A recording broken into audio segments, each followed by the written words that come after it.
Hey folks, Fernando doing another video for the Modern Survivalist, and in this case talking about the three, actually it's going to be four, but yeah, the title looks better with three best affordable survival knives. We can go all the way into very fancy, very expensive knives, but there's something to be said about the more affordable ones, especially when, to be honest, they're going to be doing like 90% of the tasks you would require from a knife. These will do just fine without breaking the bank. You know, it's a matter of having enough knife for your money, and if you want to go with the survival knife for you, sure, you're going to be maybe spending more money. I bet a lot of you have done that. I know I've done that myself, but there's something to be said about a sub $5 knife, which these two are. In this case, I think I paid 20 bucks for these ones, for the longer moras, but the affordable knife has a lot to be said in terms of you can have different kits. You can keep them in different bags. You can actually test it and try it and see how far you can go. So let's get started. Before I go on, remember that if you're interested in survival preparedness in the practical way I do it, you have Street Survival Skills and you have Surviving the Economic Collapse, which is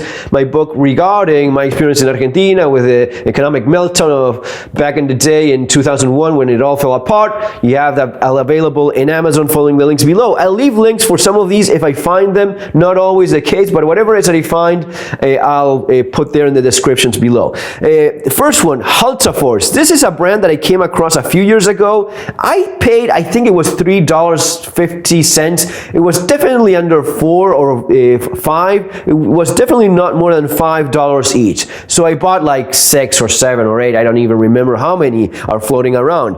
And the nice thing about buying an affordable knife is that you can actually test it, beat the living crap out of it, and see how it ends up. And that's what I did with this model. And it doesn't look all that bad, but believe me, I put this knife through everything. I mean, it's been rusted, all orange in a shed. I've used it for cutting metal tubes, copper tubes, for a project, for a school project for my son. Basically, the metal tube, boom, hammer, and it just took it. It just keeps on working. It just keeps on cutting. The blade did not break and the handle did not come loose, even though it's obviously a narrow tang. For the price, these are very hard to beat, and they're going to be doing pretty much most of the cutting tasks that you need from a survival knife. These also, with a typical Scandi grind, they have a great edge. They sharpen very nicely. Yes, the model is in this original condition, so a true Scandi grind. I add a little bit of a secondary bevel just to make it easier to sharpen. It's really not changing how well it cuts in the least, just makes it a little bit easier to sharpen. Instead of, when you have a true Scandi grind, you have to go full flat there and remove all of that metal so as to reach the apex of the edge. Right now, when you do a little bit of a secondary bevel, it's just a matter of touching that area alone, and then you go back to the true edge that you're going for.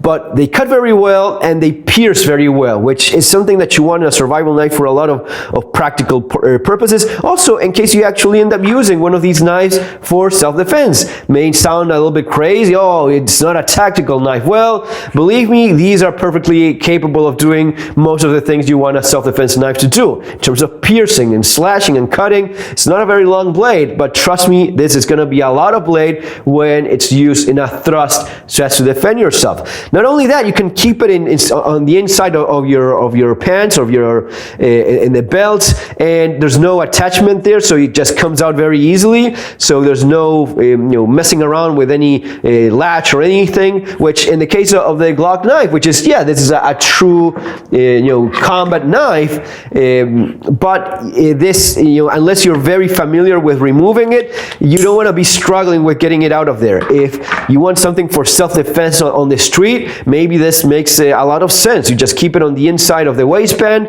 hook on the belt, and you just pull it out, do what you need to do, goes back in. And you don't have some tactical knife. You defended yourself with your, yeah, this is what I kept in my toolbox and I was just using it for whatever around the house, and it just so happened that, yeah, that's what I have when I need it, and that's what I used. And these things matter more and more lately. You're going to be looking a lot better with your orange utilitarian a Halterforce knife or Moderna knife or even your Stanley knife than with a Glock knife. Of course, the legal aspect of this, we can talk about this forever.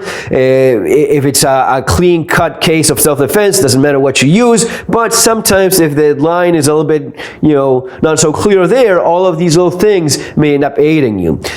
Second knife, very similar in terms of the utility. We have the Stanley knife. Now these are stainless steel. Also very well made, very robust little knives.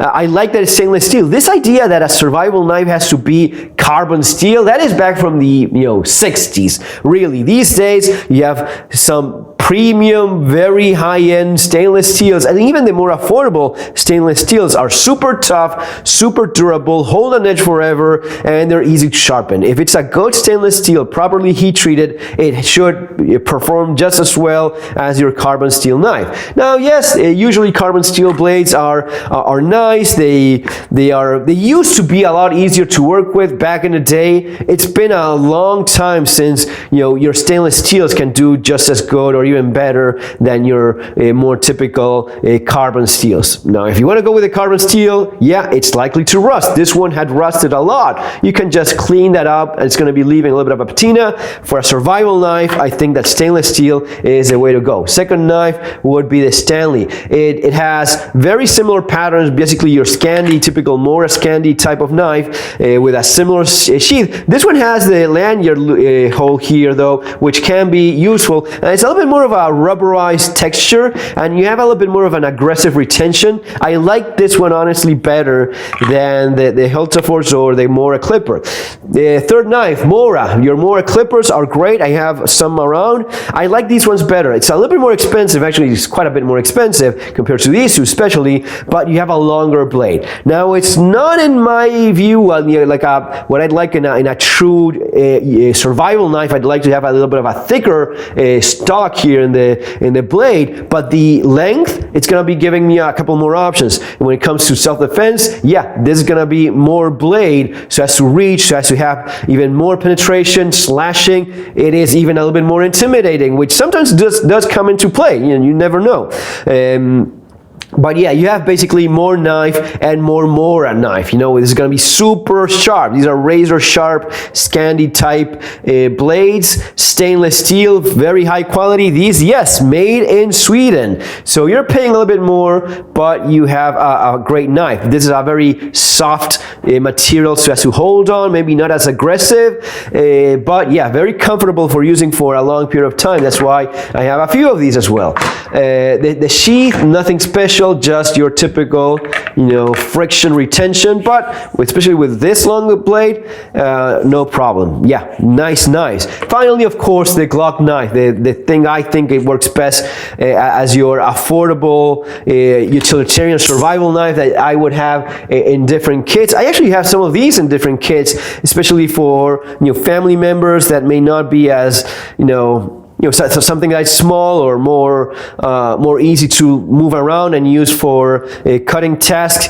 But the Glock knife is definitely a strong contender in this line of affordable, high quality survival knives that you can have in different kits. Guys, that's going to be all for now. Remember that if you're interested in this stuff, you have my books, Surviving the Economic Street Survival Skills and Surviving the Economic Collapse. I leave links for whatever of these I find. It's not always the case, but if I find something similar to this, I'll leave the links there below. Take care. See you in our next video.